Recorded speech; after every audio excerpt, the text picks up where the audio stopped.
네, 성경 말씀 로마서 5장 12절입니다. 로마서 5장 12절 같이 읽겠습니다. 이러므로 한 사람으로 말미암아 죄가 세상에 들어오고 죄로 말미암아 사망이 왔나니 이와 같이 모든 사람이 죄를 지었으므로 사망이 모든 사람에게 이르렀느니라. 아멘. 네. 이곤 1장 아담의 타락과 반역으로 온 인류가 저주를 받았고 원시 상태에서 부패하였습니다. 오늘은 원죄는 본성의 부패이며 창조된 본성의 모습이 아니다. 파랑에서 11항까지를 설명하겠습니다. 파랑은 원죄의 정체를 의미합니다. 여러분 그동안에 원죄, 자범죄 이런 얘기 많이 들으셨잖아요. 다시 복습을 하고 그 개념을 더 구체화한다는 차원에서 이 부분을 주의 깊게 보시면 될 것 같습니다. 자, 칼빈이 정의하는 원죄는 우리의 본성의 유전적 타락과 부패로 영혼의 모든 부분에 만연되어 있어서 우리로 하여금 하나님의 진노를 받게 만들고 성경에서 육체일이라고 규정한 이런 행위를 하게 만드는 그것, 그게 오리지널 신, 원죄라고 이렇게 정의를 합니다. 모든 성경이 말하는 육체일, 본성의 유전적 타락과 부패 때문에 우리 영혼 전체에 만연되어 있는 하나님의 진노를 받게 만들고 성경이 육체일이라고 규정한 그 악한 행위들을 행하도록 만드는 그것이 원죄라는 거예요. 우리 안에 유전되어져 가고 있는 원죄. 그래서 바울이 이것을 가리켜서 죄라고 정의를 한 거죠. 그래서 여기서 비롯된 죄의 열매들을 일컬어서 음행이나 더러운 것, 호색, 우상 숭배, 주술, 원수 맺는 것, 분쟁, 시기, 분냄, 당짓는 것, 분열, 이단 이런 것들이라고 성경에서 분명히 설명을 했습니다. 자, 그러면서 이제 칼빈이 우리가 명심해야 될 것을 두 가지를 얘기를 하죠. 첫째는 우리의 본성의 각 부분이 다 타락하고 부패했고 이로 말미암아서 하나님 앞에서 정죄를 받고 유죄 선고를 받은 상태에 모든 인간들은 놓여 있다. 이걸 분명히 알아야 된다는 겁니다. 근데 이 모든 것은 다른 누구 때문이 아니라 우리가 아담의 범죄로 말미암아서 저주 속에 함께 이렇게 말려 들어갔다 이렇게 표현하는 거예요. 처음 사람 아담이 죄를 지었기 때문에 그 죄의 저주 속에 그 아담의 후손들인 우리 모두가 거기에 이렇게 말려 들어갔기 때문에 우리에게도 역시 그 유전된 죄책이 있게 된 것이다. 이렇게 보는 겁니다. 그래서 아담이 받아야 될 벌이 말려 들어갔기 때문에 아담에게 우리에게까지 전이가 되었고 그에 의해서 전염된 죄악이 우리 안에까지 전가되었기 때문에 우리가 아담도 벌을 받고 우리도 역시 하나님의 징계를 피할 수 없는 존재가 됐다라는 겁니다. 그래서 로마서 5장 12절은 분명히 모든 사람이 죄를 지었으므로 이렇게 명시하고 있습니다. 모든 사람이 이 지구상에 태어나는 모든 사람이 죄를 지었으므로 사망이 모든 사람에게 이르게 되었다고 분명하게 못을 받고 있는 거죠. 그래서 인류는 원죄에 둘러싸였고 원죄에 의해서 더럽혀졌다는 사실을 성경이 분명히 지적하고 있다고 이 부분을 강조를 합니다. 그렇기 때문에 갓 태어난 아기 때부터 그 아기가 엄마 뱃속에 모태 속에 있을 때부터 그 아기는 저주 아래에 있게 되는 것이고 그 책임은 원죄 아래에 있는 그 자신, 앞으로 태어날 그 아기, 그 생명, 그 존재, 그 자신의 허물에 있는 것이다 라고 성경이 말하고 있는 것입니다. 그러니까 이 세상에 태어난 모든 인간의 본성은 모두 다 죄 아래에 있다. 성경은 이걸 수없이 강조합니다. 그것이 점점 이제 본성이 죄 아래에 있어서 그 죄 가운데서 태어나가지고 한 아이가 이렇게 성장하는 과정에서 그 죄가 어떻게 되는 거예요? 발현되는 거예요. 그리고 그 죄가 어떻게 돼요? 발전되는 거예요. 그리고 어떻게 됩니까? 그 죄가 다양화되어가는 그게 죄인들의 삶이라는 거예요. 이것이 모든 원죄 아래 인간들이 하나님의 미움을 받을 수밖에 없는 이유라고 말합니다. 그러니 여러분 우리 교회에도 이제 어린 아이들이 많이 있지만 아기가 1살, 2살 이렇게 자라면서 물론 사랑스럽죠. 너무 이쁘고 귀엽지만 보세요. 모든 부모님들이 공감하시지만 아이가 이쁘고 사랑스럽기만 해요? 아니잖아요. 점점 미운 짓을 하기 시작하잖아요. 미운 짓을. 그러니까 그 미운 짓을 하는 걸 보고 야단을 치기 전에 말이죠. 우리가 그 아이들이 자라면서 왜 어린 아이의 모습 속에 저런 악한 부분이 있을까? 이런 부분들을 우리가 묵상할 필요가 있는 거죠. 그게 뭐 때문인 거예요? 그 죄 아래서 태어나서 그 원죄의 뿌리 깊이 그 영혼이 그 원죄의 뿌리 내리고 있기 때문에 그 원죄에서 비롯되는 그 모든 죄성들이 아이가 1살, 2살, 3살 나이가 먹어갈수록 그 죄가 점점 더 많은 열매들을 만들어내면서 점점 우리의 그 죄인된 기질들을 더 많이 드러내게 되는 이런 양상으로 한 죄인이 이렇게 성장해 간다는 거예요. 점점 더 많은 죄가 저질러지는 거죠. 점점 많은 죄를 알아가게 되고 점점 더 많은 유혹에 빠지게 되고 점점 더 악해지게 되는 그런 일들이 필연적으로 어떤 생명이든지 그런 현상들이 나타난다는 겁니다. 그게 바로 원죄의 뿌리 깊은 영향이라는 것을 우리가 이렇게 보면 어린아이를 보면서도 부모님들이 그런 느낌을 받고 그래서 그 영혼을 불쌍히 측은히 긍휼히 여기는 마음이 필요하다는 거예요. 이 아이에게 복음이 필요하다. 예수가 필요하다. 그러니까 그 어린아이를 되도록이면 여러분 앞에 앉혀놓고 성경을 읽어주고 그리고 함께 손을 모아서 기도하는 것을 가르치고 TV 앞에 앉혀놓지 마시고 스마트폰 쥐어주지 마시고 그런 노력들이 필요하다는 거예요. 죄로 똘똘 둘러싸여가지고 태어난 그런 생명이기에 어렸을 때부터 하나님의 말씀으로 그것을 깎아내고 잘라내고 씻어내고 되도록 그 진리 안에서 그 영혼을 자라게 하기 위한 부모의 노력, 교회의 노력 이런 것들이 분명히 필요하다는 얘기입니다. 원죄에 대해서 우리가 생각해 봐야 될 두 번째 문제는 이 부패는 인간 안에서 없어지지 않고 계속해서 새로운 열매를 맺어간다는 것입니다. 계속해서 죄악된 영혼의 정욕으로부터 죄악들이 솟구쳐 나온다는 거죠. 단순히 의의 결핍을 원죄라고만 이렇게 정의할 경우에 이것은 죄가 가지고 있는 발전적이고 파괴적인 본성을 효과적으로 설명하기에는 부족함이 있는 거죠. 의의 결핍 정도가 아니라 죄인의 부패한 영혼은 온갖 죄악을 생산해내는 능력이 아주 풍부하다라는 부분을 놓치지 말아야 된다는 겁니다. 칼빈은 다른 곳에서 인간의 마음을 어떻게 설명했느냐. 쉴 새 없이 죄를 만들어내는 공장이다. 이렇게 얘기를 했습니다. 쉬지 않고 죄를 만들어내는 공장이 우리의 마음이다. 인간은 그 이해력과 의지와 영혼과 육체 모두에 이르기까지 더러운 유격으로 덮여져 있는 그런 존재라는 겁니다. 철저한 에고이즘으로 겹겹이 둘러싸여 있는 이런 존재가 인간이라는 거예요. 그래서 여러분 지옥에 가고 싶으면 다른 어떤 특별한 죄를 더 지을 필요가 없어요. 꼭 살인 안 해도 되고요. 도둑질 안 해도 지옥 가는 건 어려움이 없어요. 어떻게 살면? 그냥 내 마음이 가자는 대로 살면. 내 육체가 하자는 대로만 그렇게 하면서 살면 지옥에 가기 위해서 더 특별히 무슨 간음이나 도둑질이나 강도 그런 거 하지 않아도 자연스럽게 지옥 앞으로 가게 되는 거예요. 그게 타락의 원죄 아래에 있는 인간들이라는 거예요. 그러니까 인간은 가만히 내버려 두면 지가 알아서 도덕적인 존재가 되어가. 이게 세상의 철학이거든요. 정신 나간 얘기죠. 터치하지 않고 인간을 억압하지 않고 규율과 권위를 세워가지고 인간을 이렇게 억압하지 않아도 가만 내버려 두면 민중은 다수의 사람들은 올바른 길을 찾아가게 돼 있어. 굉장히 무서운 논리를 이야기합니다. 이런 것들이 이제 사회주의적인 입장이고 반성경적인 인본주의적인 사고인 거죠. 인간은 가만히 내버려 두면 문제를 일으키지 않는데 자꾸 누군가 억압하려고 하고 질서 속으로 집어넣으려고 하고 권위를 세워서 복종하게 만드니까 그런 문제가 생기는 거야. 가만 내버려 둬 가만히. 10대들 가만 내버려 둬 지 하자는 대로. 자꾸 학교가 선생님이 부모가 어떻게 하려고 하니까 튕겨나가는 거 아니야? 여러분 이 논리가 지금 맞다고 생각하세요? 어떻게 보세요? 그래서 칭찬은 고래도 춤추게 한다. 이런 책 제목이 한 10수년 전에 나와서 베스트셀러가 됐습니다. 그 책의 내용을 보고 제가 기가 막혀가지고 그러니까 고래는 말할 것도 없고 사람들한테 이렇게 하지 마 저렇게 하지 마 그런 말을 하지 말라는 거예요. 아이가 뭔가 잘못했을 땐 부모가 못 본 체주를 하는 거예요. 그리고 아이가 잘하는 것만 보고 어이구 이쁘다 어이구 잘했네 이렇게 칭찬해 주라 이거죠. 그러면 그 아이가 잘 자란다 이런 논리예요. 용서하십시오. 무슨 개벽다구 같은 소리를 하고 있어요. 전혀 인간이 어떤 존재인지에 대한 이해가 없는 아주 무식한 논리들인 거죠. 근데 세상에 그런 논리, 그런 교육학이, 그런 심리학이 판을 치고 있습니다.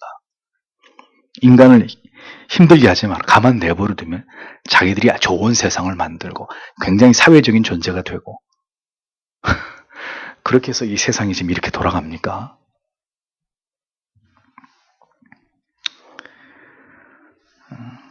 왜 칼빈이 이 같은 원죄의 교리를 설명하고 있는 것일까요? 인간은 예외 없이 자신이 그렇게 악한 존재가 아니라고 여기고 싶어 한단 말이에요.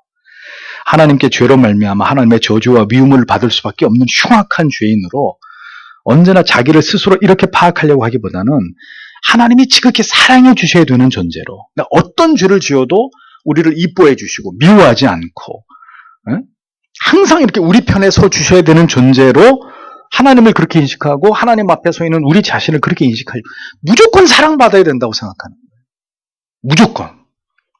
무조건 격려받고 용기받고 절대로 하나님은 우리를 싫어하거나 미워하지 않고.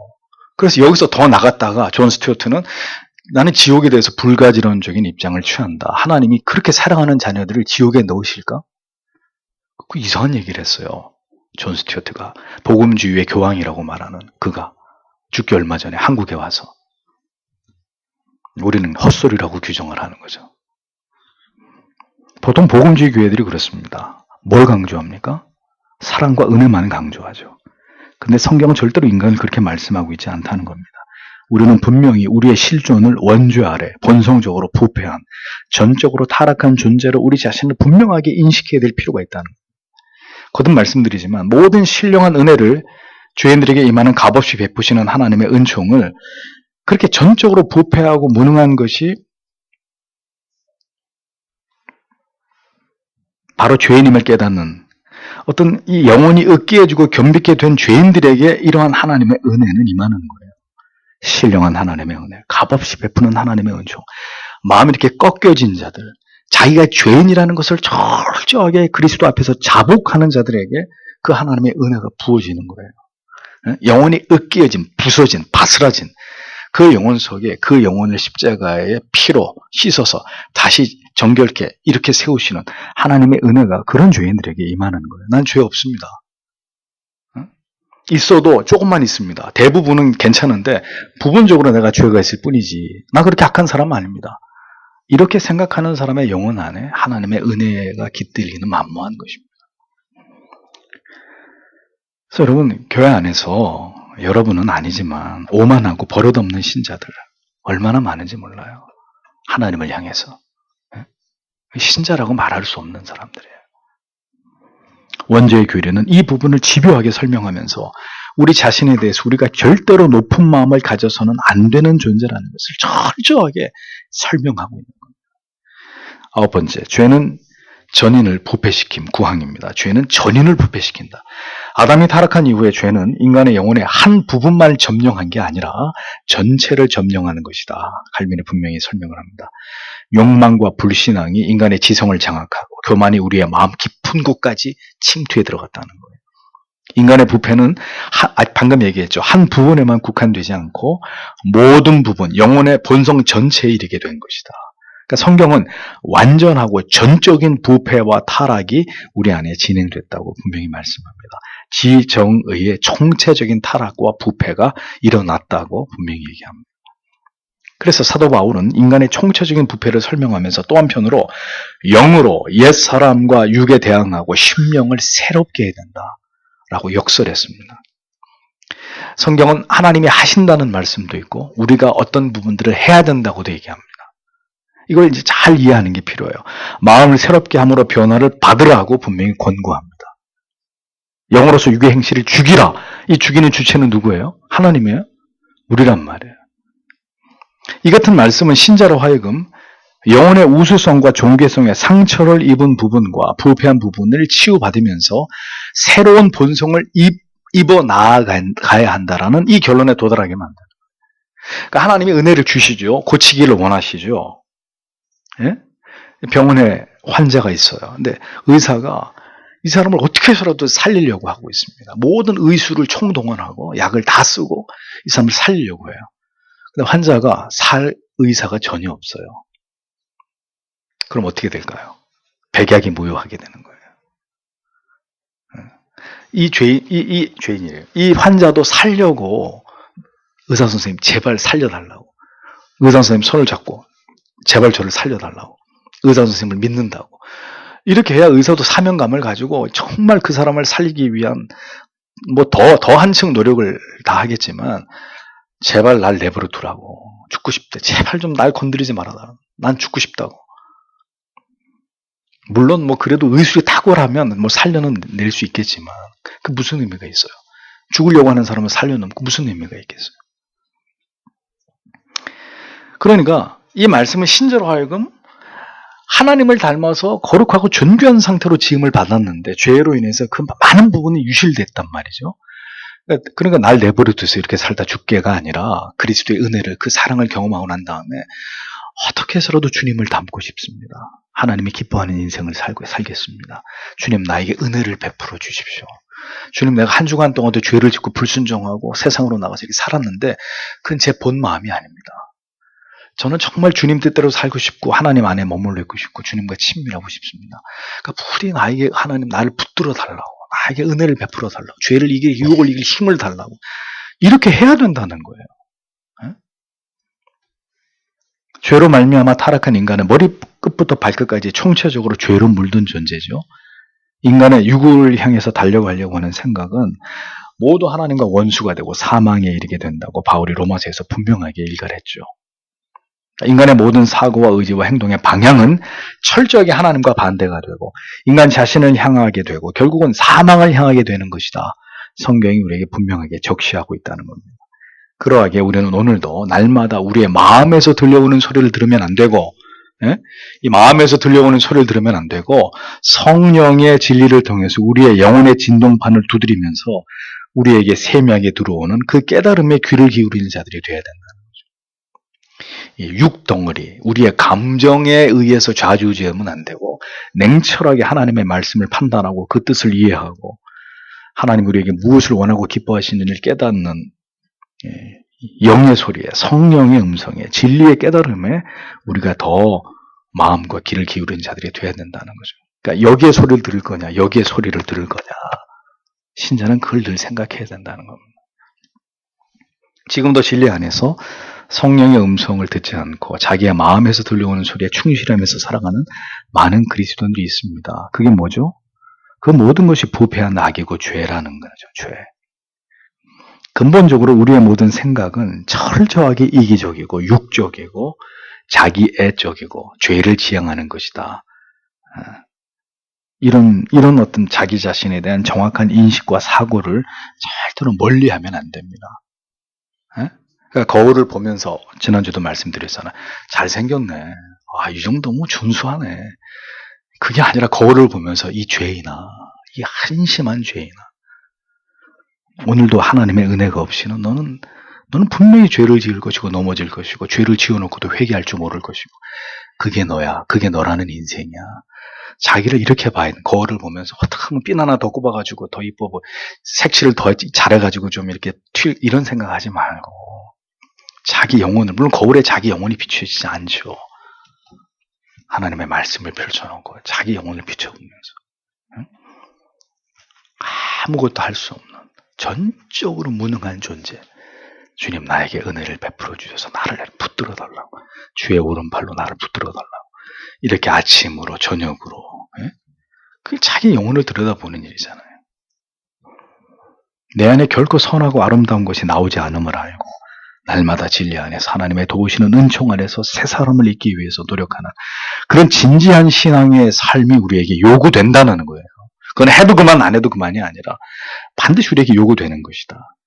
그래서 어리석은 죄인들은 부분적인 타락을 주장한다 이것입니다. 꼭 그렇게 말하지 않더라도 무엇인가 우리 안에도 선하고 아름다운 것이 남아있을 수 있는 그런 가능성들, 그 미련을 붙들려고 하는 거예요. 어리석은 생각입니다.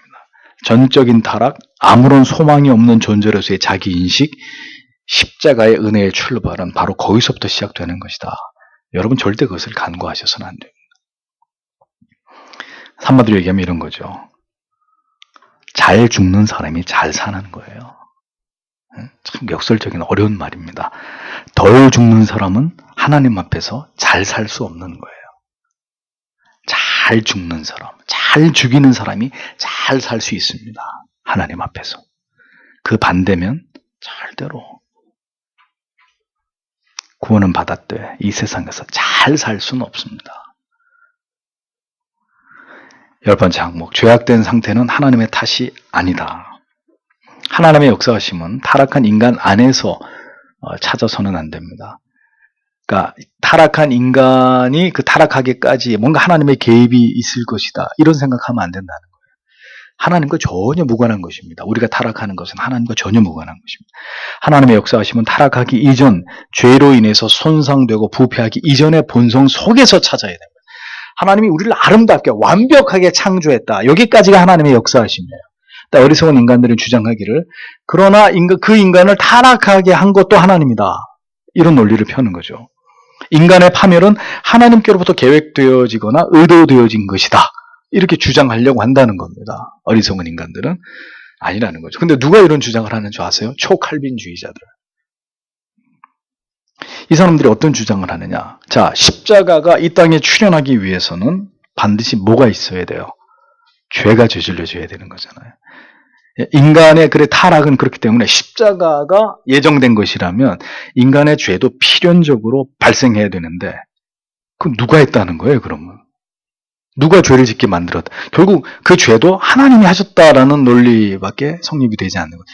십자가가 필연적이면 인간의 타락도 필연적이어야 되는데 십자가를 출현시키려니까 하나님이 인간의 죄에 대해서 하나님이 그렇게 교사하신 거 아니에요? 그거 허락한 거 아니에요? 죄를 짓게 만든 게 하나님 아니냐? 이제 이런 이상한 궤변에 이제 빨려 들어가게 되는 거죠. 여러분 그럴 수 있습니까? 공의의 하나님이 아들의 십자가를 역사 속에 세우기 위해서 인류를 타락의 길로 이끌었다. 이게 앞뒤가 맞는 얘기입니까? 절대로 용납될 수 없는 하나님의 공의와 충돌되는 잘못된 이론일 뿐인 거죠. 인간의 타락과 파멸은 하나님께로부터 비롯된 게 아닙니다. 여러 번 여러분에게 말씀드렸죠. 인간의 죄책, 인간의 육체의 죄책에서 비롯된 것이다. 멸망의 원인은 오직 인간의 시초의 상태에서 떨어진 거예요. 최초의 하나님이 지으신 완전한 인간의 상태에서 인간 스스로가 떨어진 거예요. 타락했단 말이에요. 하나님이 여기다 올려놨는데 인간이 뚝 떨어지는 거예요. 결국은 유혹을 통해서. 때때로 우리가 실없는 소리를 합니다. 하나님께서는 왜 아담의 타락을 막지 않았냐고. 뭐 하셨냐고 하나님이 그러면. 막았어야지. 하나님 막아주셨어야지. 우리를 사랑하신다며. 왜 하와가 선악과 나무 따먹을 때까지 그 하나님은 그 멸종시하고 계시냐고. 이런 불평을 합니다. 아무 의미 없는 공허한 소리들입니다. 그게 하나님 잘못입니까? 자, 이에 관해서 칼빈은 더 자세한 부분 이후에서 더 논한다고 얘기합니다. 뒤에서 이 부분을 더 깊이 자세히 다룹니다. 인간은 언제나 멸망한 원인을 죄 아래서 이토록 비참함의 이유를 우리의 본성이 부패함에서 벗어나서 다른 것으로부터 찾으려고 합니다. 그러니까 죄의 특징이 뭐예요? 핑계대는 거예요. 핑계대는 거. 누가 그랬어요? 아담이 그랬잖아요. 하나님이 내게 주신 저 여자가 먹으라 그래서 나는 먹은 죄밖에 없습니다. 저 여자는 어디서 왔는데? 당신이 하나님이 나에게 주신 핑계대잖아요.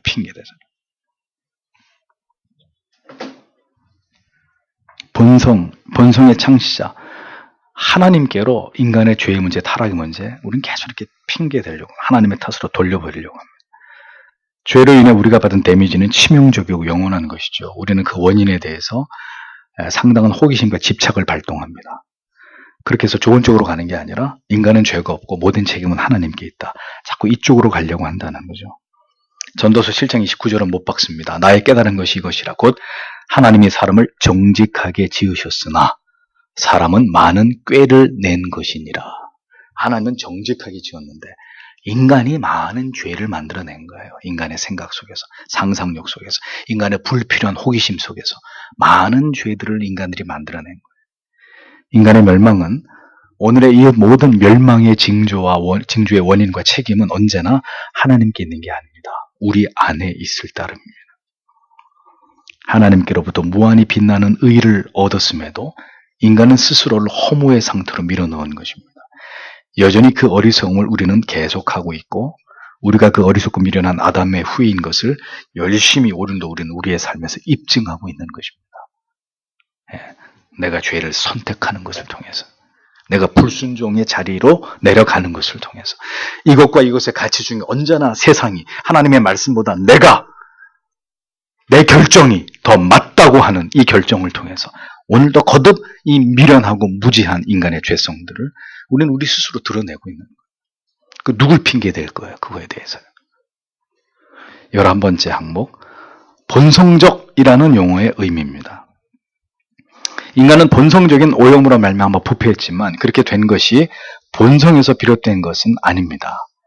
인간의 부패성이 인간의 본성에서 비롯된 것을 부인하고 이는 처음부터 존재한 본질적인 속성에 의한 것이 아니라 외부로부터 사람에게 가해진 어떤 본질이라는 것을 올바로 이해할 필요가 있다는 거죠. 그러니까 이제 본성적이란 말에서 이렇게 이 인간이 죄에 빠지게 된 것이 외부적 요인이라고 설명을 하지 않게 되면 인간의 본성 안에 죄를 그럼 누가 만든 거가 되는 거예요? 하나님이 만든 게 되는 거죠. 그래서 이렇게 설명할 수 없고 설명해서 안 된다는 겁니다. 본성적으로 악하다는 말은 우리의 악한 행실에 의해서 그렇게 지칭되는 것이 아니라 유전의 법칙을 통해서 우리가 본성적으로 악함을 의미하는 것이다. 그러니까 처음에는 깨끗하게 지어졌는데 결국 아담의 범죄로 인해서 죄가 들어오게 됐고 그 아담의 범죄는 외부적 유혹, 사탄의 유혹이라고 하는 것을 통해 들어왔고 그러니까 본성적이라는 말에 그런 의미들을 우리가 올바로 이해할 필요가 있다는 거예요. 에베소서 2장 3절은 다 본질상 진노의 자녀라고 말합니다. 하나님께서는 하나님이 지으신 가장 고귀한 존재인 사람을 하나님이 대적하시려고 하는 마음이 없어요. 다만 하나님이 진노하는 것은 사람이 아니라 뭐라는 거죠? 하나님의 형상을 따라서 완전하게 지음받았는데 외부적 요인으로 인해서 죄가 그들에게 들어와서 부패한 상태에 이르게 된 그 자체가 하나님의 진노의 대상이 됐다는 거죠. 그래서 아우구스티누스는 죄로 인해 손상된 본성 때문에 우리는 하나님께 가증한 존재가 되었고 하나님의 은혜가 없는 것에 우리의 육체가 언제나 우리를 장악하고 군림하고자 하는 죄들이 바로 인간의 본성 안에 담겨져 있는 죄들이라고 간파한 것입니다. 그러니까 만이교도들의 주장처럼 인간을 악하게 지으신 어떤 창조주 때문에 인간이 악한 것이 아니라 악의 원인과 시초는 절대로 의로우신 하나님이 되실 수 없다는 부분을 우리가 분명히 얘기합니다. 그러니까 본성적으로는 악했지만 그 본성이 죄에 대한 유혹으로 말미암아 타락하게 된 거다. 이걸 분명히 해야 된다는 거죠. 언제나 인간 자신에 대한 인식은 본성적으로 부패한 존재, 또 원죄와 좌범죄 아래에 있는 나약하고 무능한 존재, 이 인식에서 벗어나지 말아야 합니다. 그렇게 겸허한 자기 인식이 있는 사람은 죄를 지어도 즉각 하나님 앞에 무릎을 꿇는 게 어렵지 않습니다. 누가 회개하는 일이 어려운지 아세요? 자기가 그렇게 악하고 타락하고 전적으로 무능한 존재에 대한 인식의 내용이 불분명한 사람, 그 인식의 정도가 아주 무딘 사람이 죄를 지어놓고도 회개하지 않는 거예요. 그게 죄라고 인식하지도 못하는 거예요. 즉각적인 회개가 일어나는 사람은 언제나 인간의 실존에 대해서 전적 타락, 무능, 부패 이것에 대해서 늘 철저하게 여기에 대해서 동의하고 공감하고 이렇게 인간의 자기인식의 그 겸허한 범주 안에서 벗어나지 않고 있는 사람이 죄를 저질렀을 때도 자기 자신에 대해서 즉각적으로 애통하게 되고 이 미련하고 이 약한 것이 이 벌레보다 못한 인생이 또다시 하나님 앞에 이렇게 넘어지고 죄를 저질렀구나. 그게 빨리 그 반응이 오는 거죠. 그러니까 빨리 또 하나님 앞에 엎드리게 되는 거. 그것이 언제나 하나님 앞에서 자기를 겸비하게 하고 하나님의 은혜를 갈구하며 살아가는 신자의 자세이어야 되고 신앙의 태도이어야 된다. 이제 이런 교훈들을 지금 원죄와 관련된 이런 주제들을 설명하면서 칼빈이 우리에게 이런 교훈을 던져주고 있는 것이라는 겁니다. 그래서 우리가 많은 생각들을 하고 살아야 되는데 그 생각의 대부분은 육적인 것이기보다는요, 성도 여러분, 뭘 먹을까, 뭘 입을까, 이런 거 하지 말라 그랬잖아요. 그러니까 그런 생각보다는, 이거 회사 일이 어떻게 되나, 그런 생각들을 잠시 미루어두고, 뭔가 영혼의 본질적인 생각에 골똘하고, 그것을 붙들고 기도하고, 그것에 해답을 얻으려고 하는 일을 추구하다 보면, 여기에 대한 일들은 그냥 해결이 된다는 거예요. 그 성경의 원리 그 자체가. 성경이 분명히 얘기했잖아요. 뭘 먹을까 마실까 이런 것들을 이방인들이 생각하는 거다. 하나님의 백성들은 그런 거 생각하지 말아라. 그의 나라와 의를 구해라. 우리는 반대로 하고 있거든요. 그 하나님을 알아가는 본질적 지식에 도달하는 노력에 대해서는 한없이 등한히 여기고 뭔가 내 힘으로 뭔가 내 문제, 당면한 문제들을 풀어가려고 하는 문제에 대해서는 굉장히 열심을 내고 잠자기 직전까지 그거 생각하고 고민하고 여러분, 그래서 행복해지셨습니까? 그래서 살기 좋아지셨습니까? 여러분들이 영혼의 기쁨으로 날마다 충만하신가요? 아니잖아요. 그럼 이제 바꿔야 돼요. 바꿔야 돼요. 여기에 더 많이 집중해야 돼요. 인간을 아는 일에. 인간의 죄를 인식하는, 하나님의 존재하심을, 그 본성을 깨닫는 일에 더 많은 것들을 투자하고, 이것에 대해서는 하나님의 도우심과 지혜와 역사하심이, 하나님의 함께하심이 있기를 바라는. 그러면서 이 뭐 세상 일은 하지 말라는 말이 아니에요. 그건 뭐 대충 하라는 뜻이 아닙니다. 그런 그 일을 고민한다고 되는 게 아니기 때문에 하나님과의 올바른 관계를 맺고 하나님이 주시는 은혜와 지혜 속에서 이 문제들을 접근해 나갈 때, 이것을 제껴놓고 이것만 붙들었을 때보다도 훨씬 더 좋은 결과들을 얻을 수 있다는 그 이야기입니다. 그래서 우리의 오늘의 사유도 언제나 성경의 진리에 머물고 더 영적인 것에 머물러야 될 필요가 거기 있다는 이야기죠. 기도하겠습니다.